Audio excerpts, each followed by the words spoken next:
সেদিন ছিল স্বাধীনতা দিবস। তো আমি স্বাধীনতা দিবসের দিন সকালবেলা চলে গিয়েছিলাম আমাদের টাউনশিপের পার্কে, যেখানে ফ্ল্যাগ হোস্টিং হবে সেখানেই।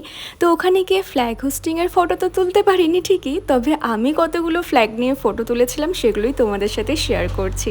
আর ওখান থেকে ফিরে এসে আমি বানিয়েছিলাম ব্রেকফাস্ট। যেহেতু সেদিন ইন্ডিপেন্ডেন্স ডে ছিল, তাই ভাবলাম একটু ট্রাই কালারের স্যান্ডউইচ তৈরি করা যাক। তো আমি এই স্যান্ডউইচটা বানিয়েছিলাম, যেটা খেতে দারুণ হয়েছিল।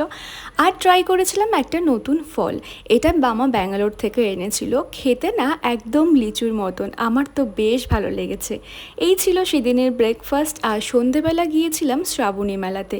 যেহেতু কালকেই শ্রাবণ মাস শেষ হয়ে যাচ্ছে, তো এই মেলাও নাকি উঠে যাবে। আর অনেক দিন বাদে না আমি কোনো মেলাতে এলাম।